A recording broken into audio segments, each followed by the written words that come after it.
Oops. Okay, I'd like to call the meeting to order. What we have this evening first is our public meeting, and I'd advise that the meeting's being video recorded and live streamed. I ask if there's a conflict of interest. As there is none, we have a resolution moved and seconded to adopt the agenda as presented. Anything to be added? Nothing. All in favor? Pass. Moved. The next item is our public meeting, and the clerk will first read the procedures for the public meeting, please. This is a public meeting to consider subdivision applications. Under bylaw 18-2023 subdivision applications public input policy. Municipality of Oliver Branch bylaw 18-2023 requires a public meeting be held for any subdivision application to receive input, including comments and questions from the public. Responses to comments and questions and answers to questions may be provided at the meeting if the requisite information is available. Public input from the meeting will be reviewed and addressed in a planning report at a subsequent council meeting. Please note this public meeting is held pursuant to bylaw 18-2023 and not the Ontario's Planning Act. On November 28th, 2022, the provincial government removed the requirement for public meetings and subdivision applications and eliminated third-party appeal rights of decisions on subdivision applications. Therefore, any third party making an oral or written submission to the municipality of Olive Branch is not entitled to appeal the decision of the municipality of Olive Branch to the Ontario Land Tribunal. Thank you. Our application this evening is application number SD03-2026 on behalf of 1974862 Ontario Inc. Gino Gregorio it is for approval of an industrial plan of subdivision. The plan includes 9 light industrial lots along the proposed Cooper Road extension, currently accessed from an entrance at 94 Violet Road. The planning board would please read their report. Thank you. In 2022, an application for a 17-lot subdivision was submitted to the municipality on this same property. At that time, a public meeting was held, recommendations and requests from council were made, but the developer did not follow up until years later with this new 9-lot plan of subdivision. So our official plan designation of the subject property is industrial and environmental protection. The proposed 9 industrial lots are entirely outside of the EP designation, so only the industrial designation was reviewed. Per the official plan, it is the intention of the industrial designation to support the municipality's existing industrial base by providing lands for industrial growth, minimize the impacts of industrial areas on surrounding areas, particularly in sensitive land uses and on the natural environment, and guide the location of new industrial uses and industrial redevelopment within the municipality. The zoning bylaw zones the subject property both heavy industrial, rural, and light industrial. The portion of the property subject to the proposed subdivision is entirely within the light industrial zone. No changes are required to the zoning bylaw to accommodate this subdivision. For information, permitted uses within the light industrial zone include accessory retail outlets and offices, airport, automobile body repair shop, automobile service station, bulk sales establishment, carpentry shop, commercial garage, communication towers exceeding 30 meters in height, contractor's yard, equipment sales and service dealership, gas bar, hydro distribution or generating station, industry light industrial workshop, machine shop, marijuana grow facility, merchandise repair establishment, petty trade, prefabricated shipping containers, public works yard, railway yard, retail lumber yard, sewage treatment plant, vehicle repair shop, vehicle storage yard, warehouse, water treatment plant, and welder shop. So the land use policies for land development, the size and topography of the property being 68.92 hectares or 170.3 acres is appropriate to support industrial development. The lot frontage and size have been reviewed to ensure they are sufficient to support the light industrial land uses. Subject property is located within an area designated for industrial development. Lot 9 may need to be altered to accommodate a required cul-de-sac at the end of the Cooper Road extension. No development shall be permitted unless it can be shown to the satisfaction of the municipality that there is an adequate water supply, availability of private septic systems, and public road access to service the development. The owner will be required to enter into a subdivision agreement to be registered on title, setting out municipal requirements for road and utilities. An environmental impact study was prepared by North Rock dated September 21st, 2022, and a hydrogeological evaluation was completed by Hardin Environmental Services dated November 9th, 2024. Both of these studies are on our website with 2026 updates to accommodate the new proposal. So the new development will be accessed from the approved Cooper Road South extension. No additional new roads are proposed. This type of industrial development will rely on private sewer and water systems constructed to the requirements of the MECP and the Thunder Bay District Health Unit. So 8 of the 9 lots within the proposed subdivision proposed to have 60 meters of frontage with an area of 1.1 hectares. The 9th lot proposes to have 156.3 meters of frontage with a total area of 2.1 hectares. In all cases, the lot sizes and frontages indicated in the draft plan of subdivision meet the minimum requirements of the light industrial zone. There are presently no hydro or telephone utilities on the subject property. These services would need to be extended at the cost to the developer as a condition of approval. The subject property, again, is presently accessed through Vibrant Road, but the proposed 9 lots will be accessed via the Cooper Road extension, which would be or is a municipally owned road. The Planning Act requires every Planning Act decision be consistent with the provincial planning statement. The PPS supports growth, economic development, and the best use of the lands. Section 2.5 for rural areas and municipalities, Section 2.8 employment, and Section 3.5 land use compatibility all speak to how and where to incorporate industrial uses, how municipalities need to create and consider employment when reviewing applications, and how compatible the area is subject to the applications. So again, both the environmental and hydrogeological studies were already completed with no concerns for the development to move forward. We received agency comments from the Lakehead Region Conservation Authority, the Red Sky Métis Independent Nation, and the Ministry of Mines, all stating no concerns. So after our initial review, the proposed subdivision, there has no glaring planning issues at this time. Thank you. Were there any other submissions from supporters or objectors? No. Nope. Thank you. Would the applicant like to make any comments further than to what's been read? No, okay, that's fine. I'm going to ask if there's any supporters in the audience. Any objectors? As there is none, does council have any further questions of the planner in regards to this application? No. Councillor Peacock? Thank you. The application still indicates that it's Nebing Township. Yeah, it is. And it also doesn't indicate on page 1 of the application that the application has been completed. There's no date on that, so. When the notice goes out, it says at the top that it's a complete application. Okay. Now, is there concern for brownfield at all? Because the applicant says that there's no brownfield, but your report speaks to brownfield. My report quotes the official plan, which has to speak to brownfield, but this site itself does not. That's all verbatim from the official plan. I have to put that in there because it's the industrial designation. Okay, It's irrelevant to this property. all right. And as far as the road, we've accepted the road? We accepted it through the subdivision in 2023. Okay. Mhm. But it's not in yet, or? No, it's not. Once it's up to standard, we will complete that. Okay, and it's the other applicant that is putting the road in, not us, correct? That's correct. Okay, Yeah. thank you. Any further questions? As there is none, we will be reviewing this application at a further date, or is it in today? No, it'll be at a future meeting. Okay, so I have a resolution moved in second to adjourn this planning meeting, the time being 5:10 p.m. All in favor? Good. Okay, then we will continue with our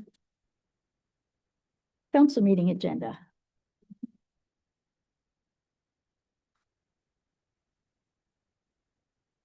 Okay.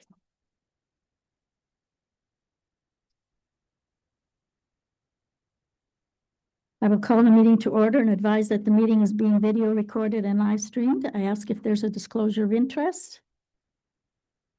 As there is none, I have a resolution to adopt the agenda as presented. It's been moved and seconded. Any further additions? All in favor? Opposed? Carried. The first item we have this evening is the presentation of our 2025 audited financial statements, and I see Rosie's here, so if you'd like to come forward. We have a copy of the budget on our desks.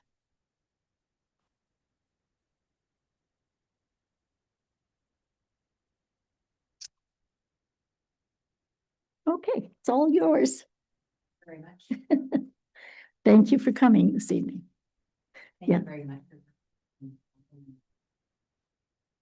I do apologize for the not getting you the financial statements in advance. We were dealing with a few technical difficulties with your new chart of accounts and our new financial statement preparation package that created some complexity for us. So my apologies, and certainly I realize this will be, I'm looking at it, happy to come back and respond to any questions that may arise after.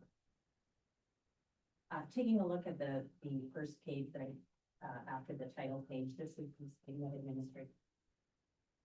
I know I've spoken to all of you about this and I appreciate the whatever you should listen to speak to it, but again, this will be signed by your CAO and your treasurer deputy and attached to the final financials. Taking a look at your independent auditor's report, which is on page 9 of the statement. You will note an unqualified audit opinion. So second paragraph just in our opinion. It's present fairly non-material respects and consolidated financial of the municipality of Alberta as at December 31st, 2025, and its results of operations change. Assets and cash flows for the year and its forms of Canadian.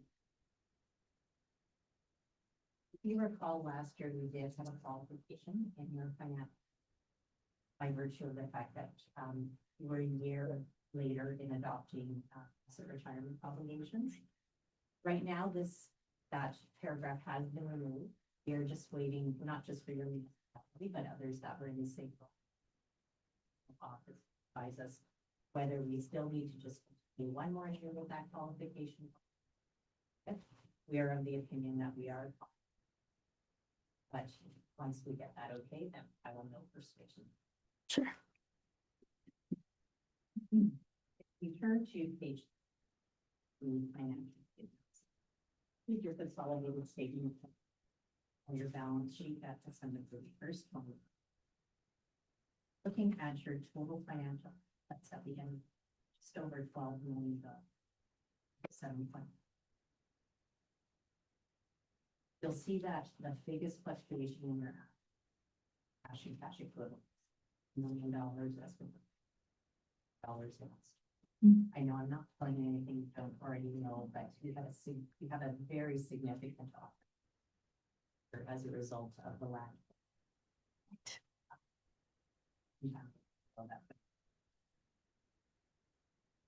Almost $5 million higher than what you had budgeted for. So that has translated into cash in your cash accounts year end, and my understanding has been invested subsequent. That is your biggest increase. We do see a slight decrease in receivable at the end of the year. Correction balances and your accounts receivable are down quite. That's just a function of standing. So you had some. Let's see that more HSTs. And that's just on the. That's right. We're looking at your liabilities at year end, your liabilities, $5 million. And you'll see the most significant fluctuation abilities. Pardon? The light is green. Maybe try talking into it a little bit, need any volume coming out of it. Um, most significant fluctuation. No, Come in. yeah, try that one, please. Okay. Is that better? Oh, I can hear myself now. Okay. Taking a look at your liabilities, your accounts payable and accrued liabilities at year end, $1.2 million compared to $768,000 last year. That's primarily due to your ambulance and police Q4 levies payable at year end. They were paid subsequent to year end, so that amounted to about $700,000. And then just your trade accounts payable of just under $300,000 and some holdbacks on some of the capital work that you did. As well, you'll see your deferred revenue balances did go down just by virtue of using your funds this year for roads work. You'll see that what's left there is Parkland, your Parkland Reserve Fund, which has to be disclosed as a deferred revenue by virtue of the accounting framework. And then your asset retirement obligation has just gone up slightly due to the accretion expense. Your liability will continue to grow as you get closer to when you have to remediate the landfill and your asbestos in the building. And then your debt repayment reduced your long-term debt. So your net financial assets at the end of the year, $8.5 million. Taking a look at your non-financial assets, your significant increase to your tangible capital assets in the year, $38.8 million net book value at year end. So you had just under $5 million in additions this year, $2 million in roads work. You acquired a cat loader, a compressor for Norwest Rec, a plow truck, fire trucks, and work done to the water treatment system. So a lot of capital this year for the municipality. So $4.7 million in additions, and then your amortization expense was $2.6 million. So your total accumulated surplus at the end of the year, $47.3 million. When we get to the schedule, we can see the breakdown of that.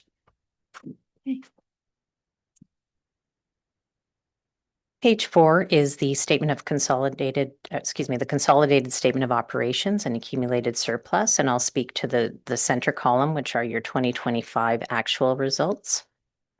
So your total revenue for the year, $18.9 million as compared to a budget of $14.4 million.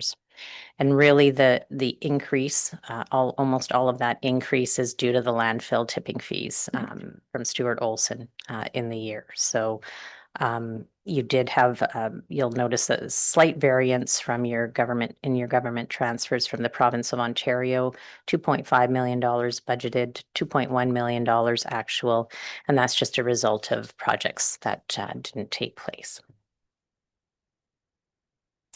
Looking at your operating expenses, $13.17 million for the year as compared to a budget of $13.158. So your operating expenses were very close to budget. You will see a few lines where there's perhaps a bit of a higher variance than the budget. Your protection of persons and property, $2.2 million budgeted, $2.484 million actual.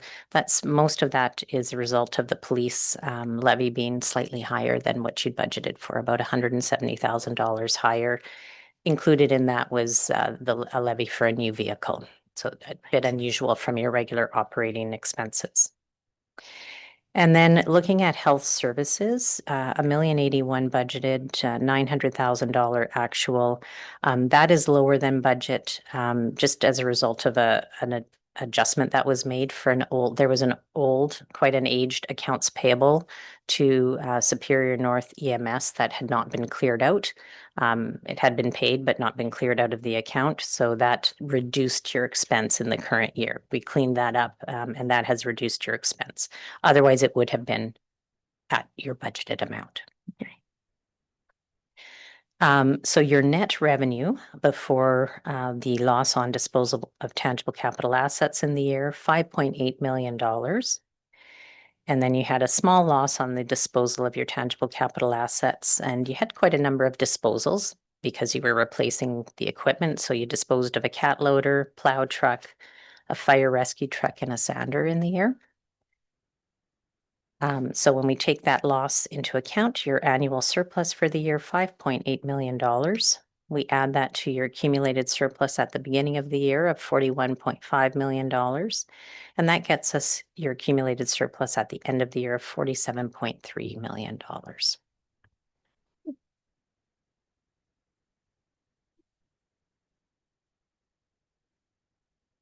The next page is the statement of changes in net financial assets. So what this schedule is really doing is taking your annual surplus that we just saw and reconciling to the net financial asset figure, which is on your statement of financial position. And your net financial assets just represent your financial assets less your financial liabilities at year end.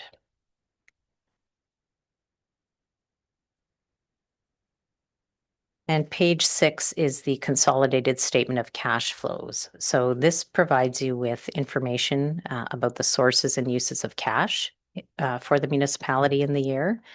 And again, you will see that your cash provided by operations, which is the line sort of in the middle of the page, $9.6 million, significantly higher than what we normally see because of the additional tipping fees in the year.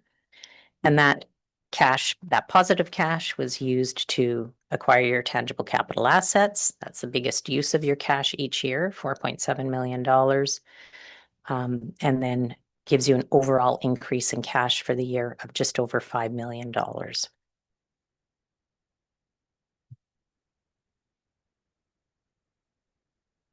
The next number of pages represent the notes to the financial statements. And I certainly won't read you through all of the notes, but note 1 provides you with information about the accounting policies used in the preparation of the financial statements. I will take you to note number 5, deferred revenue, which is on page 13.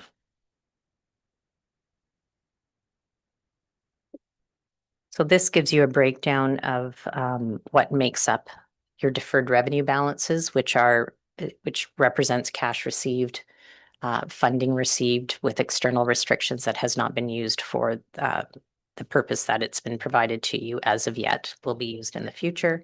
So right at the moment, your parkland reserve fund or recreational purposes make up most of that balance.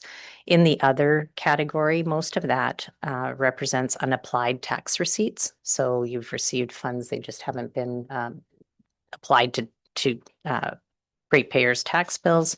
So that's a deferred revenue as well.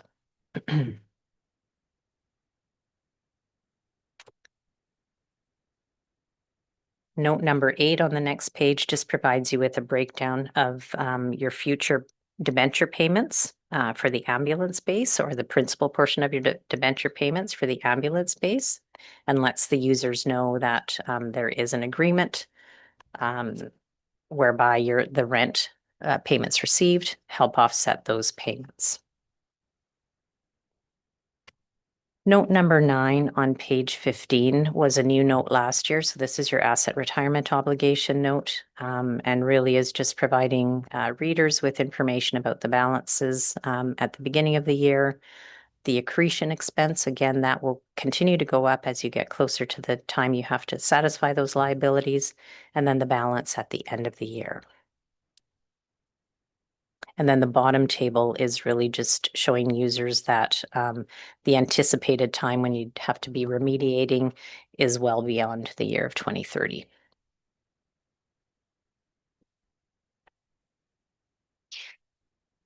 I will take you now to Schedule 1, the financial statements, which is on page 25.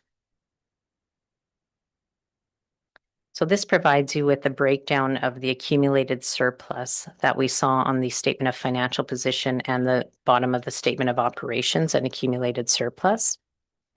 You'll see that I'll start in the reserves and reserve funds. So you'll see that your total reserves at the end of the year, $4.25 million, and your reserve funds, $1.7 million. And then if we move up to the top section, your general fund surplus at the end of the year, $4.4 million. And it's reflected in these financial statements, but you do have a standing resolution to transfer that into reserves. So for the final statements, that will be transferred into reserves, but wanted you to be able to see what that surplus was at the end of the year. Your investment in tangible capital assets, $38.8 million.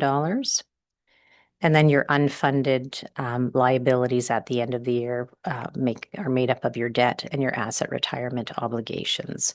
So those are shown as negative surpluses or deficits because you have to set up those liabilities for accounting purposes, but you levy and pay for those as you go along. You haven't fully funded those liabilities at this point in time.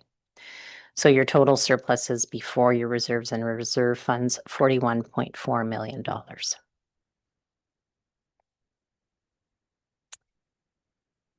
The next schedule is the consolidated schedule of tangible capital assets. And this just provides more detail about the activity in your tangible capital assets. So starting with the cost at the beginning of the year, we see your additions of $4.7 million, but we get to see it by category on this particular schedule. You did have disposals in the year, so that comes out.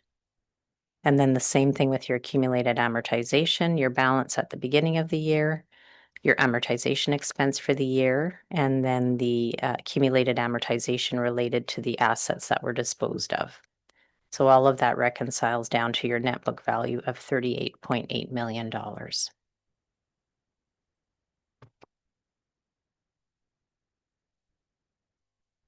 And the last 2 pages of your financial statements represent Schedule 3, which is your segmented disclosure.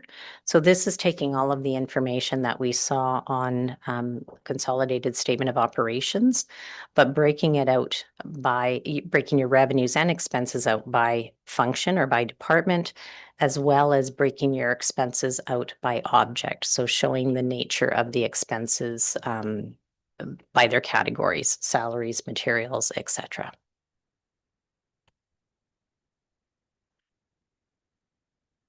So the numbers are just roll up into that consolidated statement in total.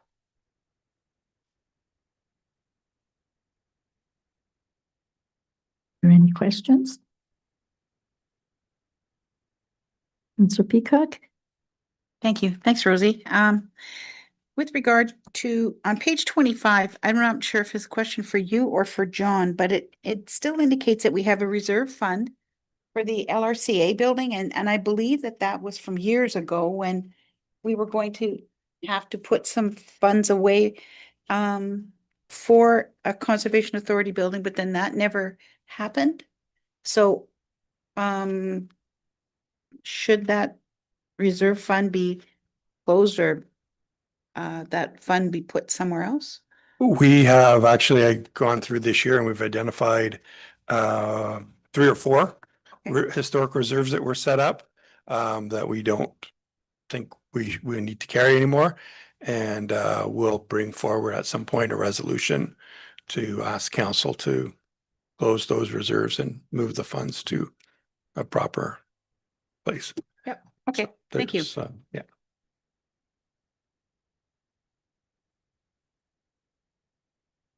That's it. Okay. Thank you very much, Rose, for coming out. And yes, yes, we are in good shape, which is nice to know. I wish I could give everybody that kind of result each year.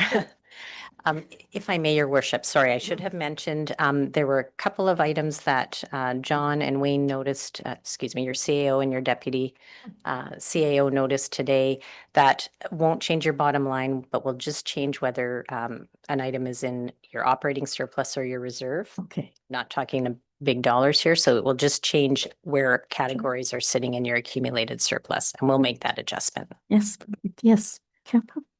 So through the chair, do we run the risk, and this maybe is a question that's a little broader than presentation of these statements, do we run the risk of in 2025 being a little bit blind to other issues because of the windfall that we received? Because there were some I mean, there were some changes to the amounts that were beyond budget that were not to our benefit, but I mean, everything's covered up by this windfall, I guess. But I don't know if you'd comment on that maybe. So really, if you take good thing would be to take a look at Schedule 1 for a moment. So if we look at Schedule 1, you see last year there was a general fund deficit. So sorry, it's on page 25, folks. Last year, there was a general fund deficit, but that was there because there was knowledge that there would be loan proceeds coming in 2025 to finance that. Otherwise, you normally, any surplus you have automatically goes into your reserves. So looking at your general fund surplus at the end of the year, 4.48 million, that definitely has provided a positive impact to your financial statements. But when you look at your other revenues and then your other expenses, your operating expenses were just slightly higher than what you'd budgeted for. Honestly, really very close when we take a look at that on the consolidated statement. 13.17 million versus 13.158 million. And your revenues were, if we take the impact of the landfill out, your revenues were slightly under budget, but not a significant amount. So I understand exactly what you're asking. I don't think it's really masking any issues. Any further questions? Oh, Councillor Peacock? Thank you. Just one further comment. Tax receivable, glad to see that it is going down from previous year. And I realize that it's been an effort between the new system that we have and consolidating previous accounting program that we had. So thanks to the administration and the treasurer for the efforts to get this out to us. Thank you. Any further questions? No? Thank you very much for coming out this evening. Again, I'm glad it's good news. We hope so every year.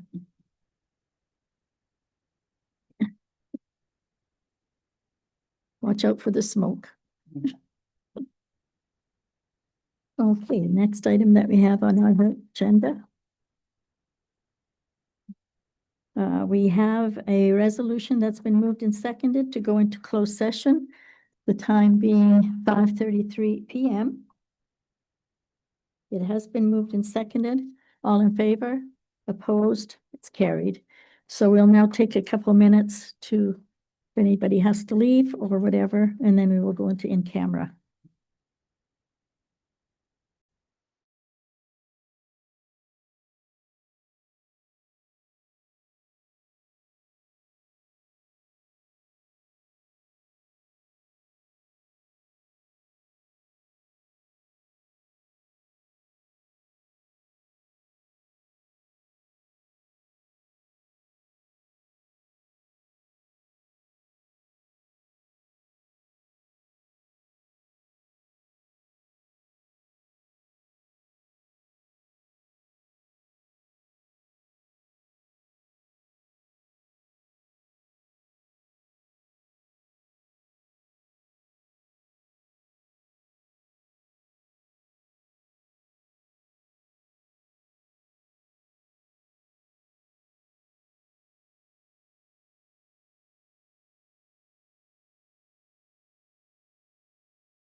We have a resolution approving the minutes of the closed session meeting held on June the 24th. It's been moved and seconded. All in favor? Opposed? Carried. The next item we have is the resolution with approval of the dorsal fin contract. It's been moved and seconded. Any further discussion? All in favor? Opposed? Carried. And then we have the bylaw approving the contract with the dorsal fin organization. It's been moved and seconded. All in favor? Opposed? Carried. We have the minutes of our regular council meeting held on June the 24th for approval. It's been moved and seconded. Any errors or omissions? All in favor? Opposed? Carried. Any discussion on any item of those minutes? That's page 13 to 28.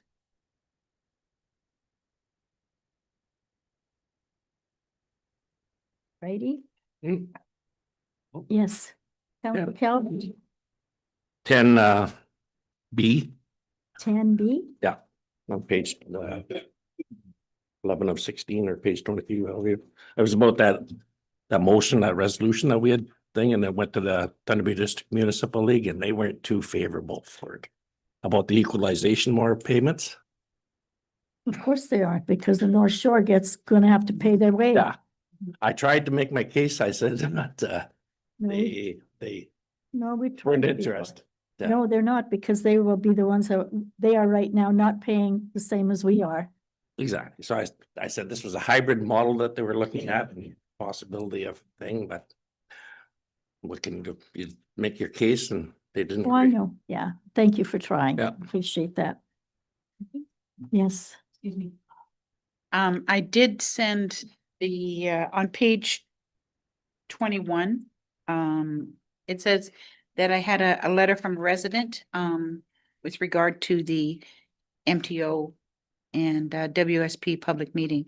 I did send it on to Wayne today, but anyways, just to follow up that the gentleman has already forwarded it to the powers that be, but we do have a copy here for us now. good. Okay, the next item is the one that, which is yours, Carrie. Just let us know which is yours. Budget first. Surplus. Oh, okay, because I thought we were doing Carrie first. No, it's because of the time she has to leave. So, and she has a report to give Yeah. to us. So if you could tell us which item it is, Carrie? It's on page 38 of your package, 2026-118. Oh, the Crossroads subdivision? Yeah. Okay. And that is on page 4 of our agenda. There's a new copy on our desk because the one that was in the agenda has been changed, and we'll pass on the report. Did you just want to answer questions on the report, or? Sure, yeah, it's just the recommendation report, so the majority of the report is the same as what was presented at the public meeting. Mhm. And then responding to the concerns from the single resident that spoke is on page 43. All righty, so were there any comments or any questions of the council of the planner with this Crossroads subdivision? This is a proposal to develop the subdivision. And these are all conditions that have to be met. Yeah, this is for draft approval. Yes, so Councillor Peacock? Thank you. So the road A, Street A. street, however they're gonna access this land, because right now it's landlocked. So, Not No, landlocked. it's not. It's not landlocked. and where is their frontage? Twin Where is City their, Crossroads, Highway 1117 their access to this though? is road, Street A off of Twin City Crossroads. Okay. So to bring that road up to standard, that's part of the condition then that, In your conditions, 3A, yes, are you looking at the form that was on your desk? yep, the new one here, yes, okay. So that it's up to them, It's always up to the, to the developer. Okay. yes, always the Okay. subdivision owner. Now, on page 41, last paragraph, LRCA. It says LRCA will support lots 7, 8, 11, 12, 13, 14, and 5. 15. Should be Okay, so 50. this report Okay. says 5. Okay, because then they didn't approve 5, so that's why I wondered. Okay. Thank you. And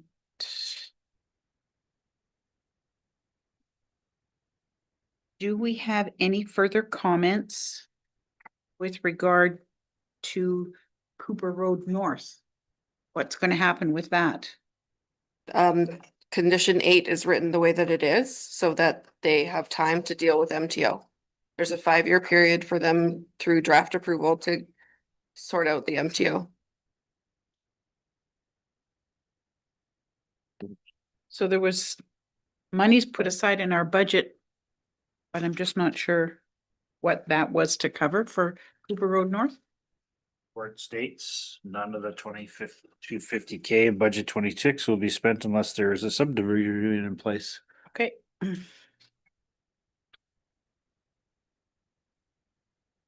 Okay, were there any other questions in regards to this, conditions for the draft plan of subdivision of any of the council? Question, Yes. the cul-de-sac, like, where, would that be just before the racetrack and stuff? Alan, you have to speak. Oh, into- sorry. The cul-de-sac then on this Cooper Road, if it's developed, that would be done just ahead of where the racetrack is? Just right on the other side of the fence. Right here at the other side of the fence, because they bought Oh. the strip off of Monteith. They bought the 33 feet, so the cul-de-sac would be between the 33 feet of Monteith and 33 feet of the developer's land on their land. Okay, so they bought it from them. Until Okay, Cooper with MTO gets met. okay, thank you. Okay. Yes, Councillor Peacock? Sorry, just one further question. I know that we've met a number of times with different agencies and ministries with regard to the lack of hydro availability, like the power course. Can that be detrimental to the developments that we're approving as far as the hydro situation, that there isn't enough power in the lines to support industries? The onus is on the developer to ensure that that is in the development. So I would assume that they've made sure that that exists prior to going forward. I guess you don't know what's going in there, so it's pretty hard to prove that as well. Councillor Camphoff? Yeah, I think in my recollection, the bigger issues with hydro infrastructure were with generation and how it couldn't be integrated into the grid. So there may be concerns, I have no idea, but I don't think that's been really identified that there was supply issues for something like of this scale. And we do circulate to hydro, so I would assume their comments would reflect concerns like that if they existed, so. That's right. Okay. Anything else? Any other questions? So we do have a resolution. Let's see what it is here. And this is the new resolution, was on our desk, so it has been moved and seconded. Is there any further questions or discussion on this? Okay, all in favor? Opposed? Carried. Was there any other thing, Carrie, that was for you to report today? Only if there's questions about the building report. Okay, Oh, and then I have the deferral for the golf, municipal golf subdivision. okay. If anyone had questions about that. Okay, well, the building department report is on page 30 to 37, so we'll go to that one. They had we have a quite impressive revenue, or cost of construction this year compared to last year. The costs are going up to build. It's over $17 million going on right now. Were there any questions for the planner in regards to the building permit report? Oh, okay, So that was, there's no resolution with that. And the other one was page 6D, and this is the municipal golf course deferral. And did you have, you were just there if there were questions? Yeah, just if there's questions. Okay, is there anybody have any questions in regards to that deferral, Councillor Campo? The question I have is, I don't know if our staff can answer it because it's in the letter from the city of Thunder Bay. Page 49, just to maybe help me clarify in my head what they mean. But they're talking in the second paragraph down, it says a proposed servicing arrangement being municipal water in combination with communal sewage system represents a form of partial servicing. Is that partial servicing? No, I didn't think so. it's not. So, okay.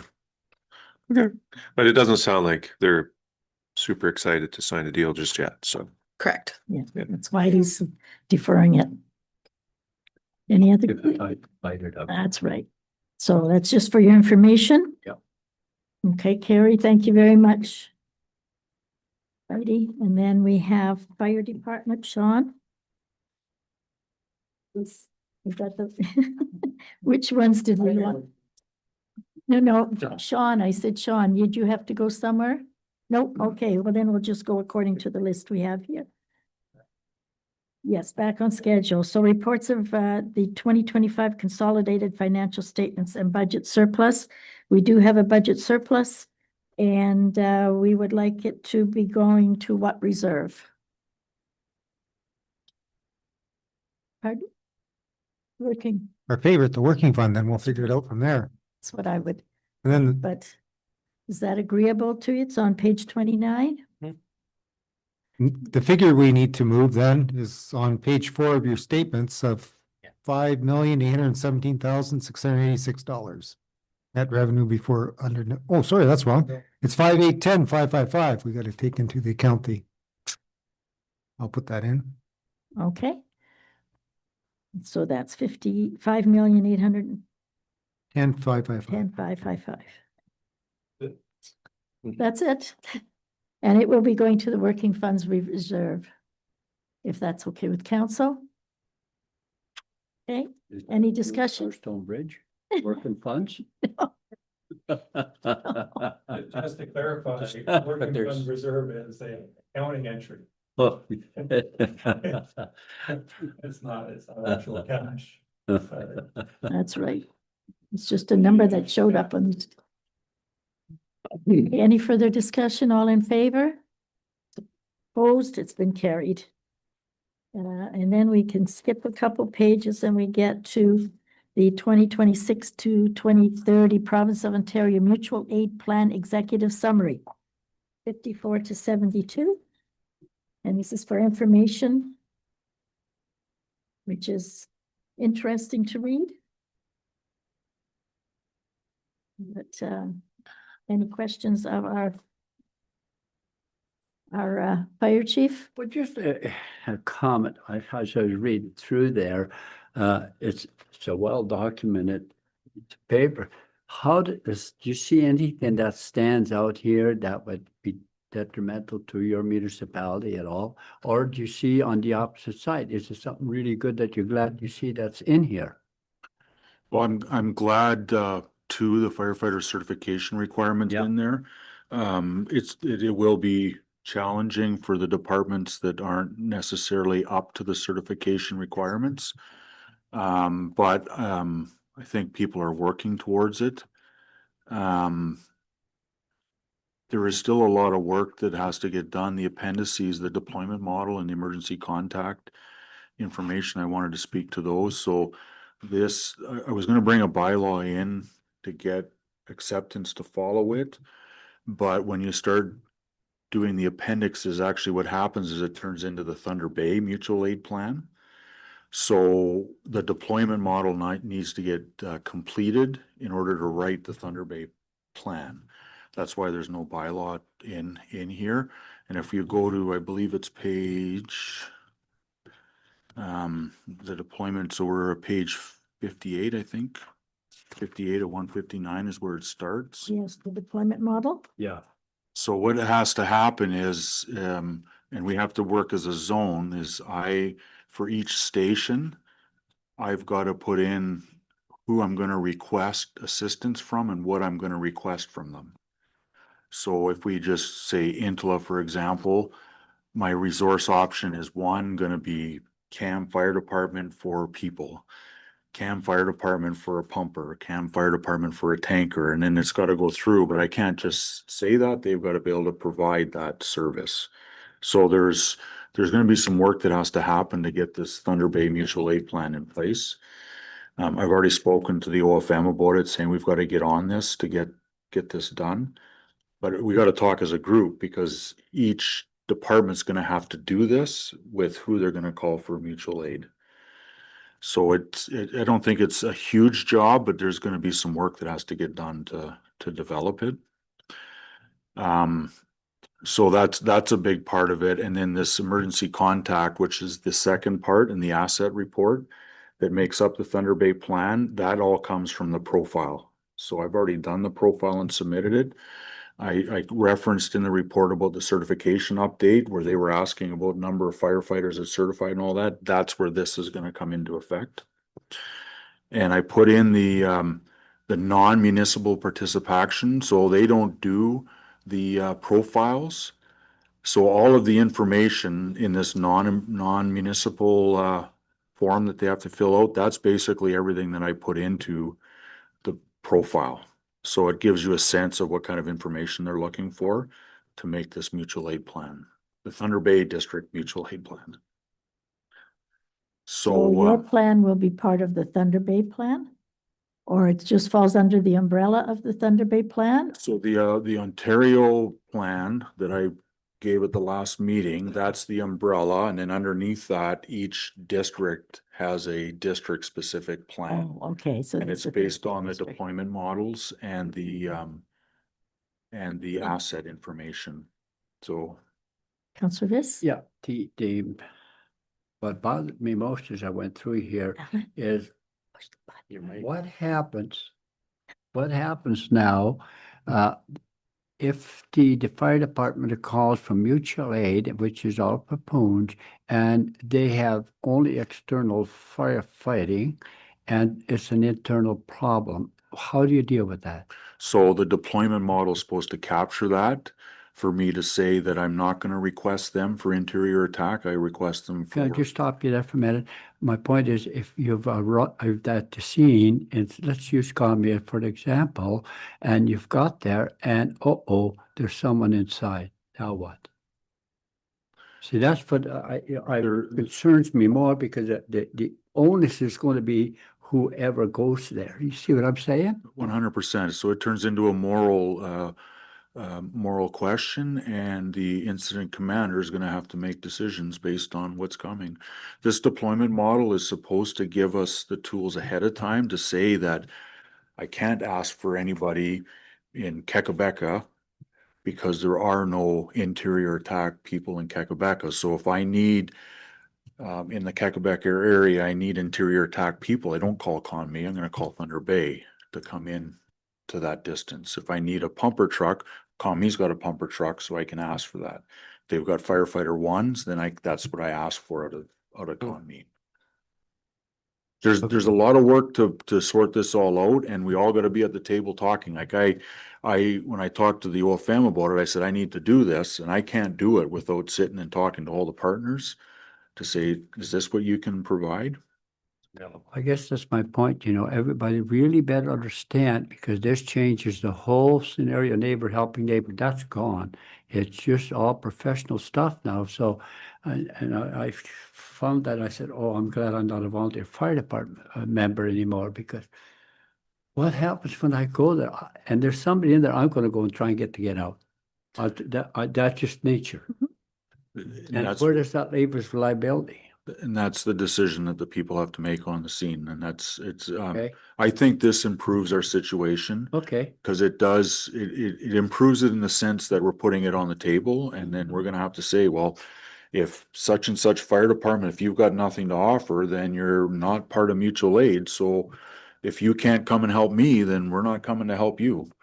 And it's gonna force that hand in a lot of areas. Counselor Peacock?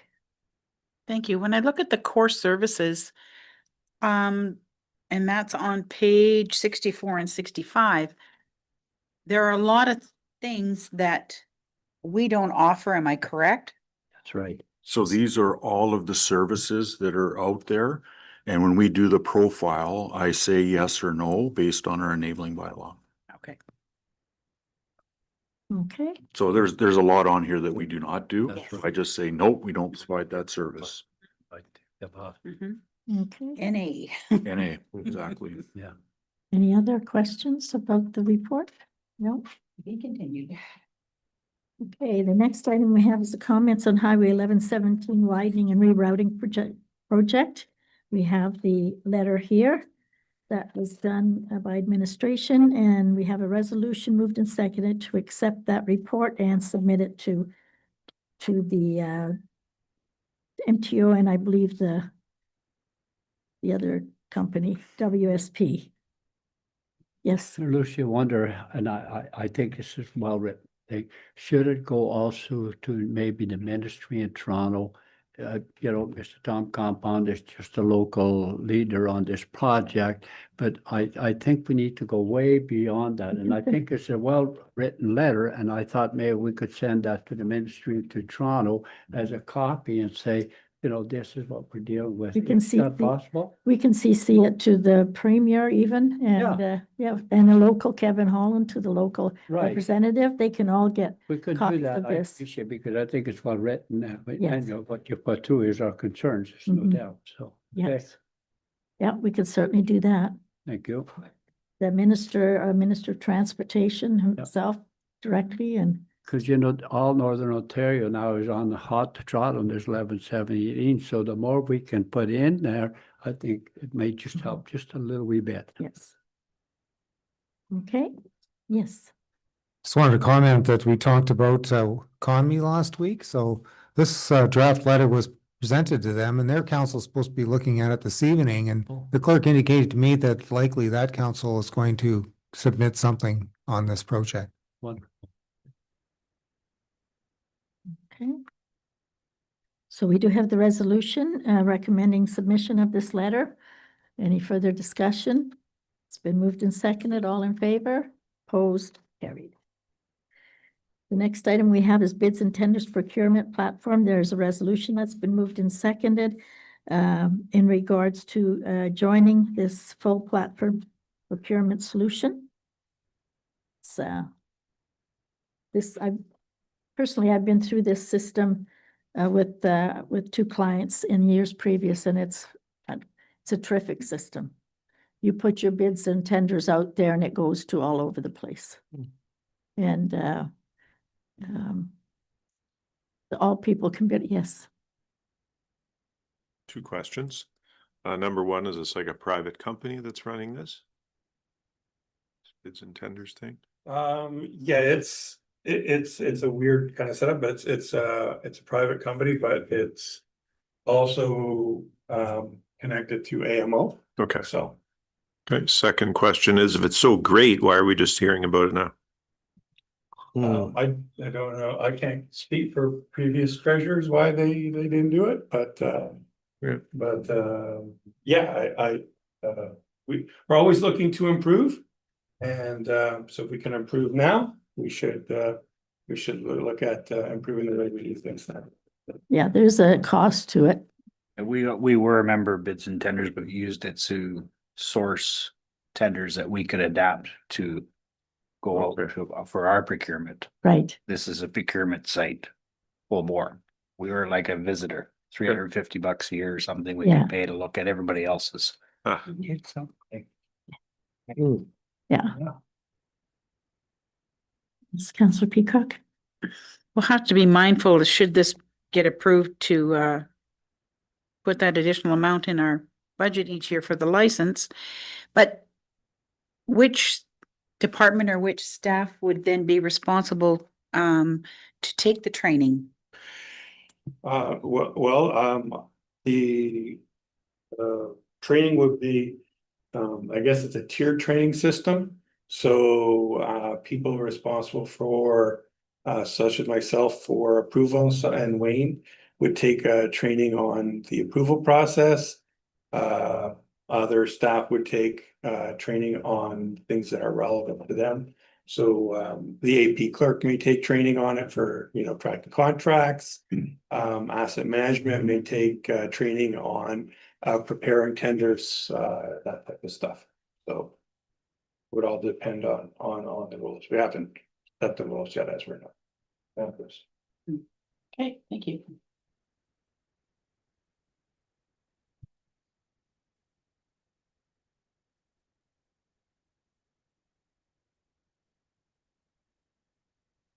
So any further thoughts or questions on it, or? I'm not quite sure how much it would help us or not, but.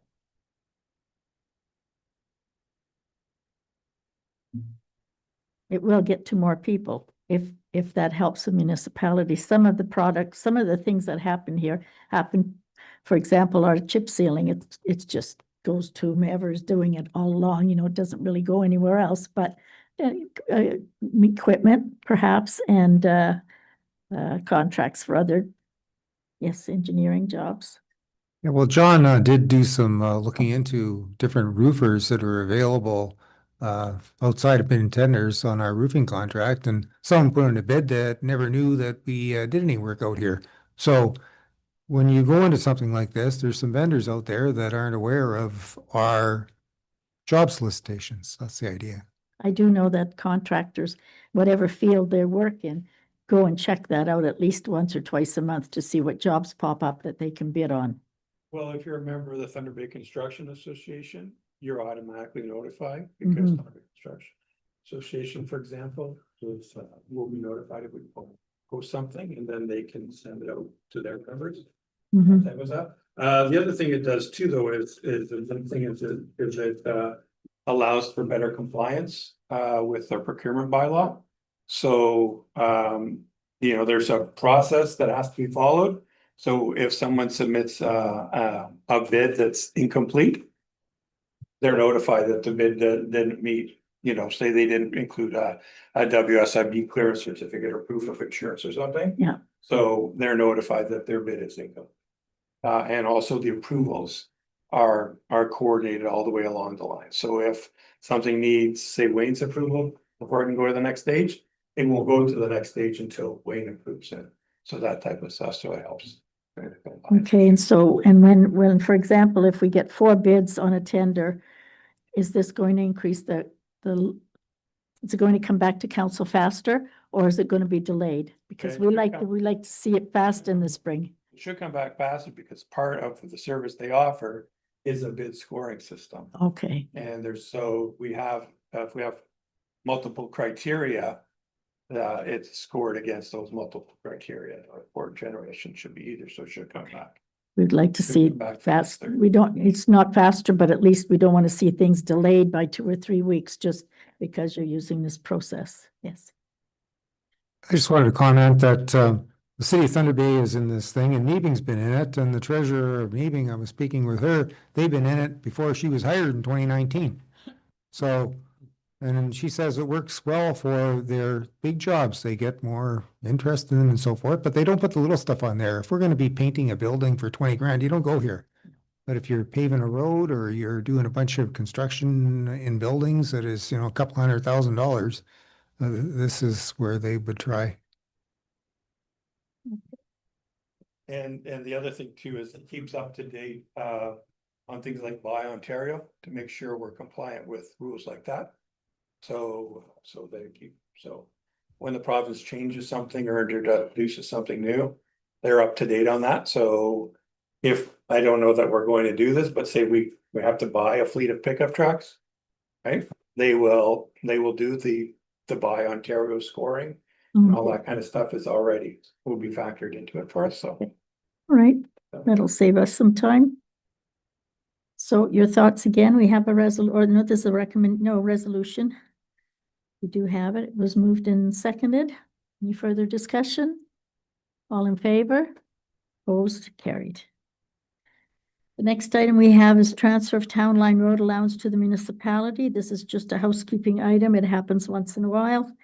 We have a resolution that has moved and seconded. Is there any questions on this piece of Town Line Road?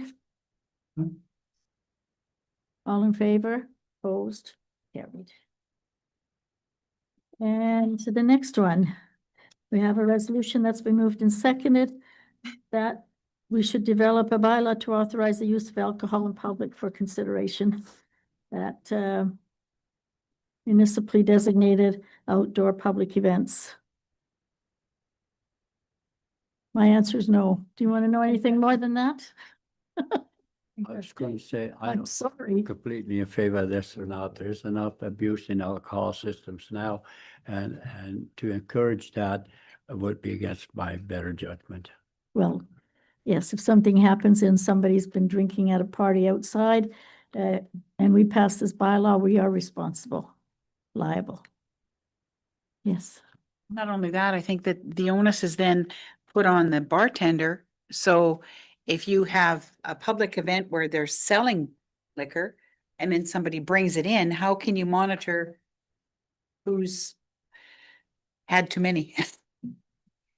So, so I guess our answer, unless somebody wants to argue with me, is I say no. I'm sorry. If you want to override me, go ahead. I think we should stay as far away from this as possible. They do it anyways, eh? So I don't think we have to pass a thing to say that I mean, they if can, it's- they do it as it is now. If you have it on a private person's lawn or whatever, well, then That's they're what I'm saying. So responsible. I don't think we That's, should- we don't have to get involved in that. Yeah. But just to encourage people to bring alcohol to a community event, that's not something you want. No. Okay, the next one is, Yeah, council, if that's what they'd like to do, defeat the resolution. okay, all in favor? I don't- It's been opposed, sorry.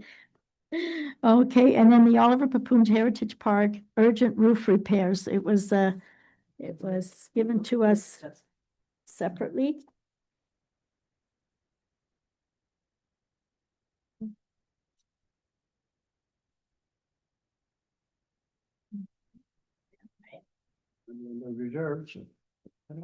Oh, yeah. Which building is this on? Oh, No, one beside the general store, the train station and the dentist office and the church proper. Church, two Oh. buildings. okay, is this, I don't know how to say this. Is this being done on something we don't feel will be staying up? This repair being done on things that, in my opinion, are staying up. Okay, then that's okay, then I don't have to see more than that, but you know, we don't want to spend money on something that we're not sure is going to be there in a year or so. Okay, so we have a resolution that's been moved and seconded. Any discussion or questions? It's coming from their reserve fund. Okay. Righty, yes, Councillor Peacock?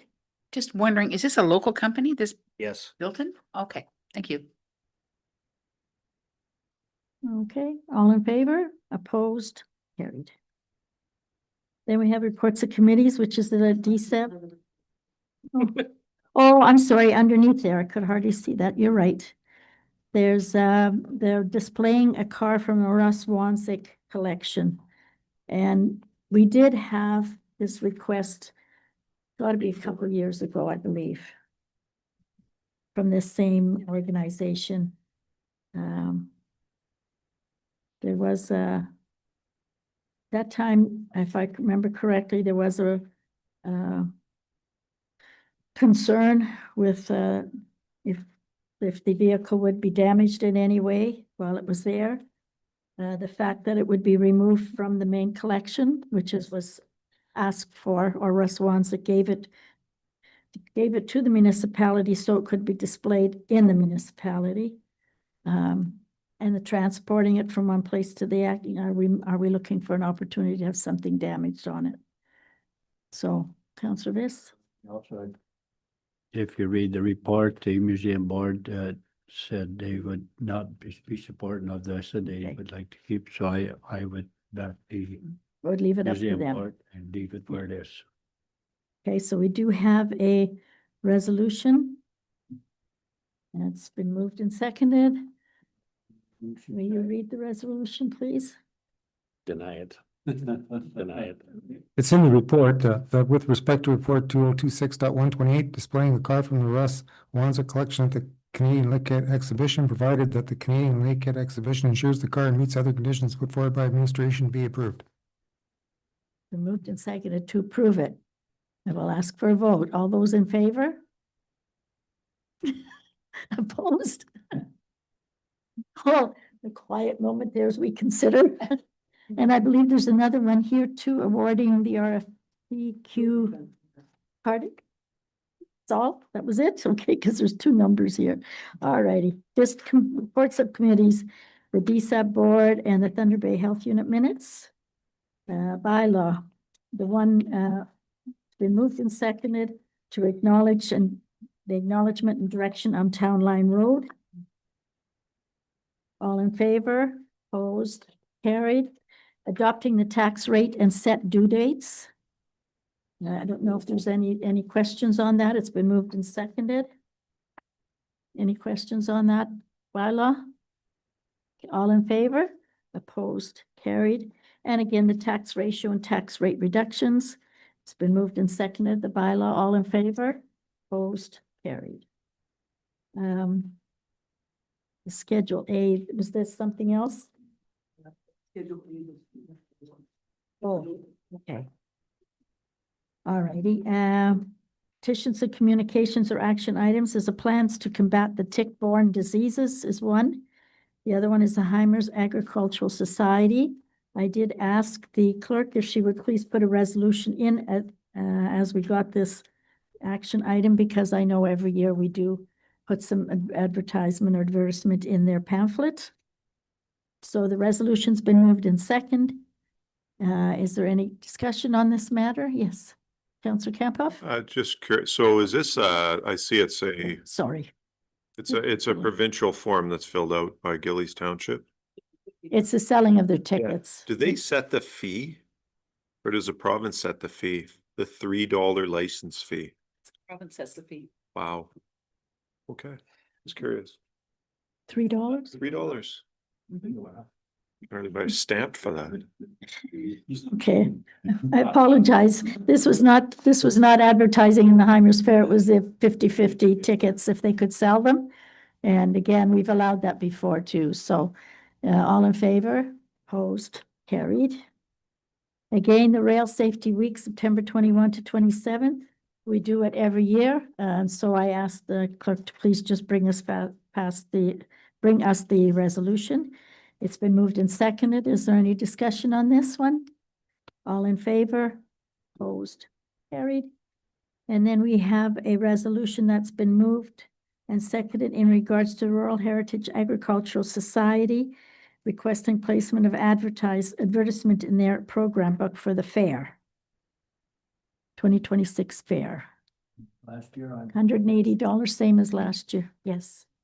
So it's been moved and seconded. Any further discussion? All in favor?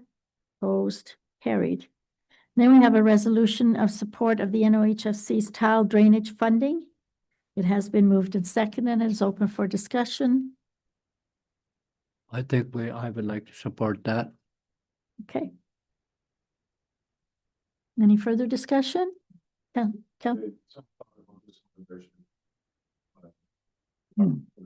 No, I don't believe you should. So I also for this. So currently, Northern Ontario Farm Innovation Alliance, although they're based in Timiskaming, they are the organization that's coordinating local tile drainage projects that are related to the NOHSC.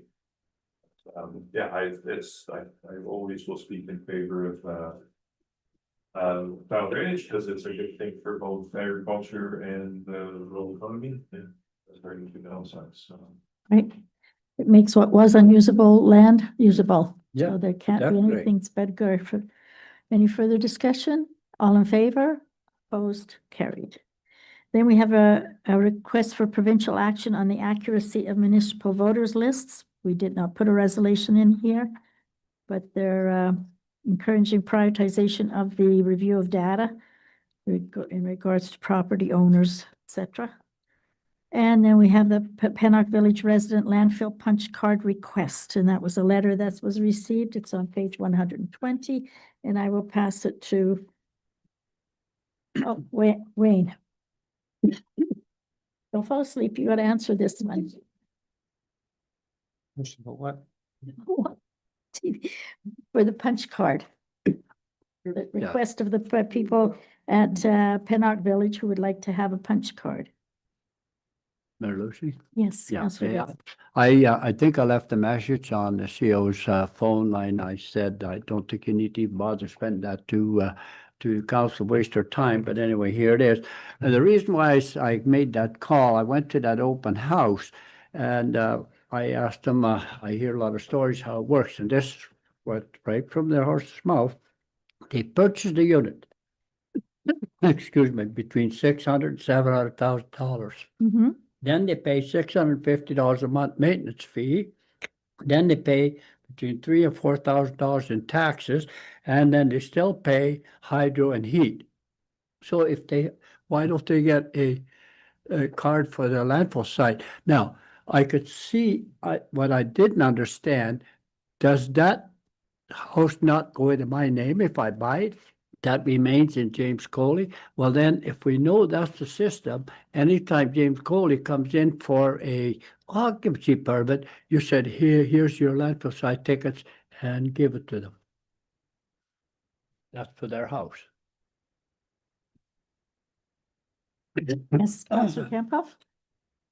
We discussed this at length when we first instituted this. This is very similar to Happy Land Trailer Park, is it not? So really, it's the responsibility, like Councillor Viss just said, it's the responsibility of whoever's name is on the deed to disseminate the cards. Yeah. But what I find so difficult, if I were to pay $600,000, I think I'd like to have my name on that property. It's mine. Oh, but that's $600,000. up to them. It's up to them, yeah. I mean, Yes. We had this matter last year, and we ended up making changes to the bylaw. And what we decided, again, this is Pennock Village, we can talk about that later, well, shortly. But with regard to multi-residential properties, apartment blocks, the Happy Land Trailer Park, what the plan was is that for every 4 tenants that you have, you get a commercial card, right? So Happy Land had 37 tenants, he can get 9 commercial cards. And then there was a provision put in there that the owner could convert his commercial cards to residential cards so that the tenants could go on their own. So that's what we did for the Happy Land place, and that's what's going on with the other trailer park and apartment block, things like that we have right now. So now the Pennock Village, there's similarities in that the commercial cards go to the owner, the Pennock Village place, and they would get 1 commercial card for every 4 tenants, and then they could convert them to use for the tenants. Like, that's something that could happen there. Now, it is a little different because they've bought this building, but are they property owners in the sense of MPAC? And I don't think so. So that it's With different. Happy Land, the people that live there bought that home. Yeah. So it's on someone else's property, but it bought their home. Yes.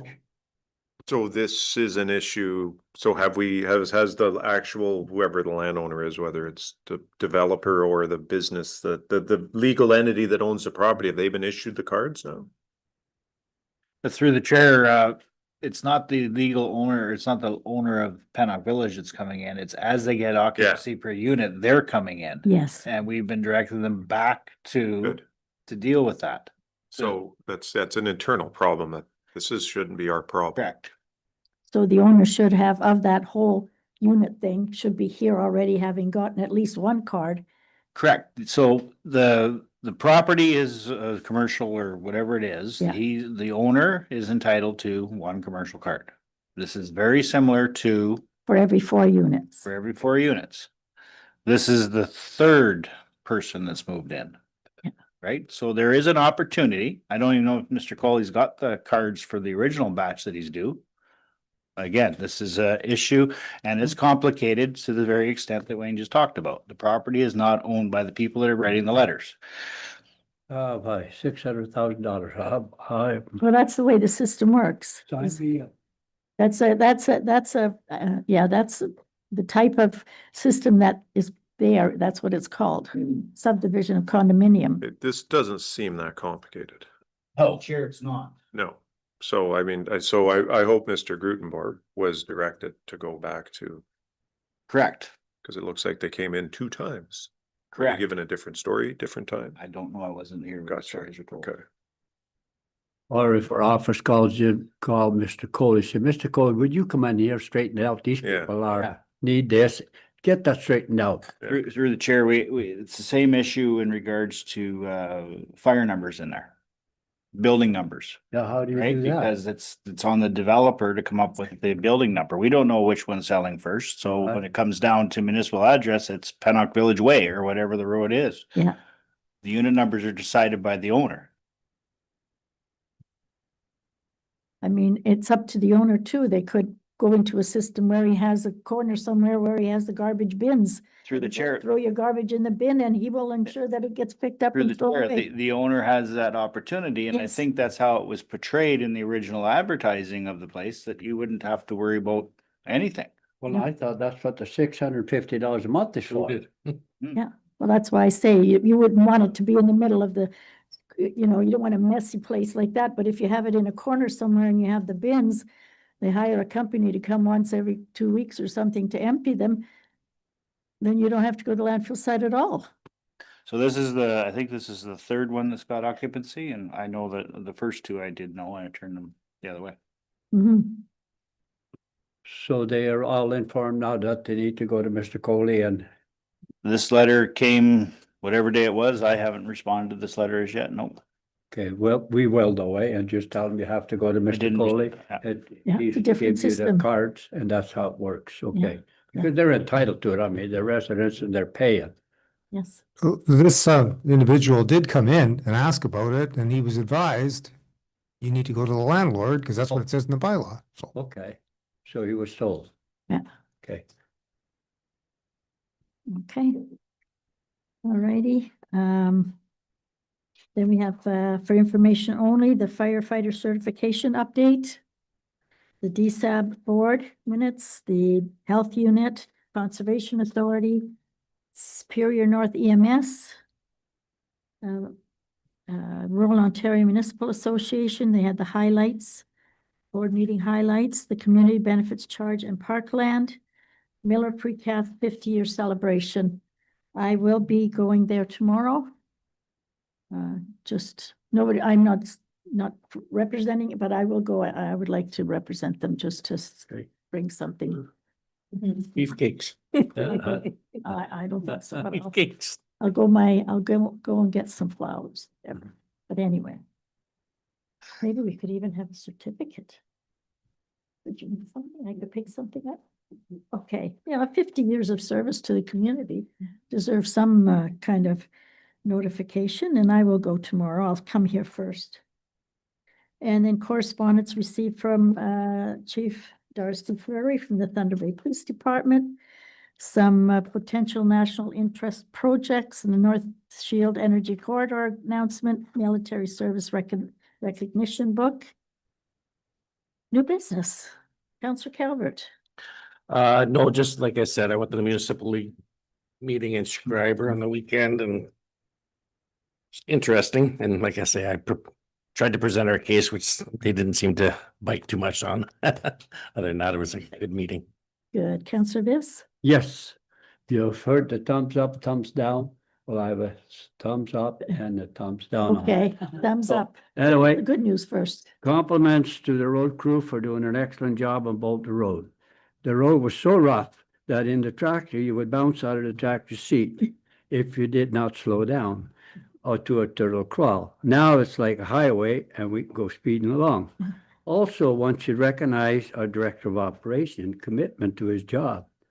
On Canada Day, I went to the farm early in the morning. And who do I run in? The director of operation. He takes the job serious. He made sure that the people that do the chip sealing, he was there to make sure it was all done. Thank you very much, Chris. On the downside, why wasn't all about the road done? Through the chair, as per our asset management plan, it's not due to be redone again. It didn't even get lines. Well, anyway, thank you. You guys did a wonderful job, and I couldn't believe that on Can Day when everybody's off, you are at work. Wonderful to see that. So, Councillor Peacock, anything? Yes, please. Looking for some clarification. 2 meetings ago, we had the group here with regard, or the gentleman here with regard to hosting Ribfest at the racetrack. Mhm. Do we perhaps need further clarification? Are they going to be allowed to camp there? Are the trailers going to be set up in from what I understand, the trailers are going to be set up in for the trailers that issue the food are going to be set up, I think, on the land that we lease to them. So I'm just wondering if we could get some further, if they know for sure that it's happening and what their plan of attack is for, I mean, are they asking for, Well, I thought that we agreed that that was all right for them to have the Rib Fest.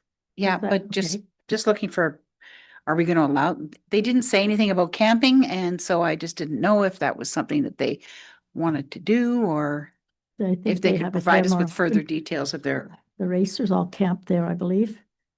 And the fire chief will keeps checking on them to make sure all is done correctly.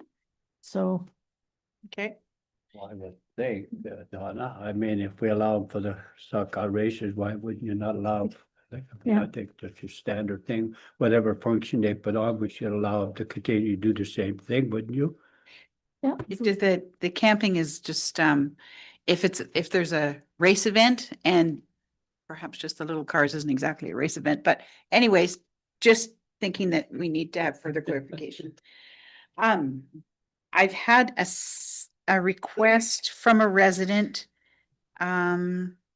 He operates a mobility scooter in the village of Kekabeka, and he asked last year, and he's asking again this year, if we could please do some maintenance on the sidewalks in Kekabeka. He's had 4 flat tires in the last month, and he's hoping that something could be done to fill in and do some maintenance on the sidewalks. Short answer, according to the minimum maintenance standards, those sidewalks meet the spec. Yeah. And there is rumors that will be replaced at one point in time in the next couple of years. That job is on the books for the MTO. Oh, it's FTO. the Ministry of Transportation side. The sidewalks are on, they're our responsibility to maintain, obviously. The streetlights are ours. But from the front of the sidewalk to the curb is MTO. Okay, Curbs are MTO. I went and looked at it last year. I haven't looked at it this year, but the standard has been met as far as the deviations in so many panels. It meets the spec. Okay. Further to that, did you get a message with regard to the corner of Jelly and Blind Line? Gentleman had concern that the trees need to be trimmed there. It's there's a lot of heavy traffic through there, and he's concerned that there's going to be an incident Through there. the chair, it came through as the corn was too tall and blocking his view. I did not receive it as far as trees being in the way. If you could have a That's the look, I'd service appreciate. request that I saw. Okay. Perhaps it was from someone else. Between the road crew and the fire department, do either one of them have a concern with regard to the number of dead trees and spruce budworm and fire safety smart plan? Is it what that's called when you want to make sure you've got your area, your properties clear of dead trees? Just a thought. so if that- it's private service property, then it's announcement? a private problem. The the spruce budworm and the conifers that are dying back is gonna be a concern. I mean, we're working on a fire smart plan and public education, but this is gonna be a widespread problem, so. For sure. Okay, what else to have? With regard to the fire department stuff. In the past, like since 2024, we've spent over $12,000 to $15,000 on the Voyant Alert program, and yet we've never put out an alert. Is there a reason that maybe one shouldn't have gone out with regard to the cancellation of fire permits or something like that? The purpose of Voyant Alert is a mass notification in emergency situations. The cancellation of burning permits is not an emergency notification.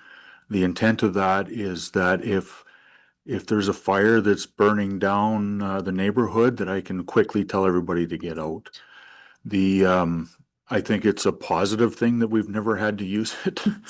The other thing that we have to be mindful with alert systems is people become conditioned to them, and it's like crying wolf. If they go out for every little thing, people don't listen to them. So Okay.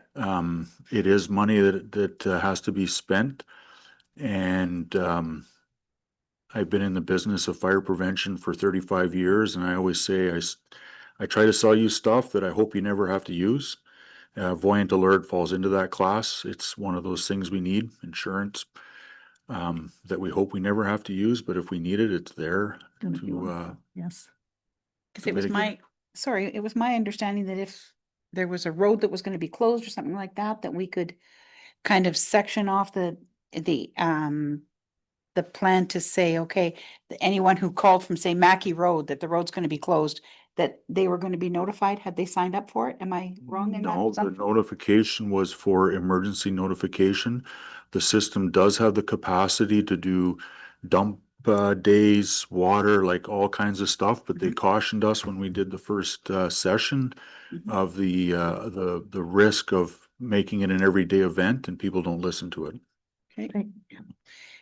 Do we have an update on the fire trucks that are around the corner? We're expecting one delivery at the end of the month, and the second one we're expecting by the end of the year. And on a positive note, I'd like to acknowledge the members of the department who have completed all their certification, and I know it's been a long work in progress, and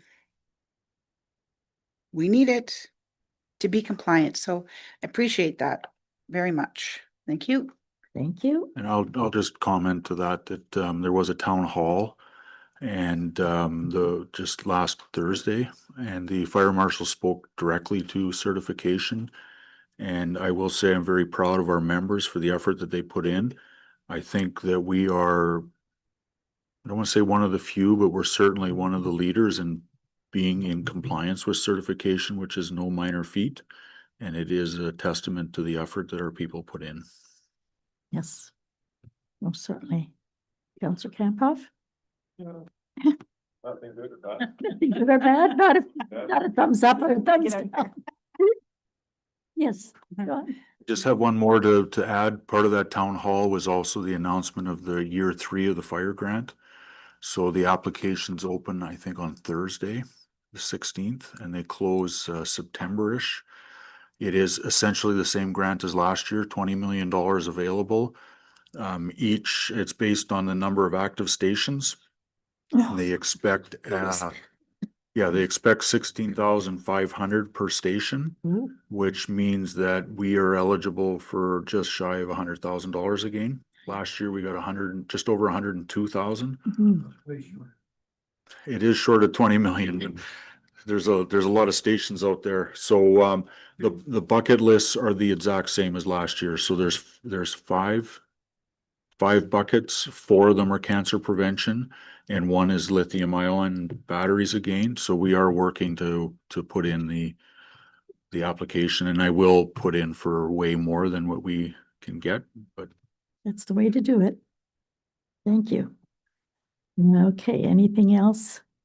Anything else from anyone else? No. We have a resolution confirming the meeting we've held this evening. It's been moved and seconded. All in favor? Opposed?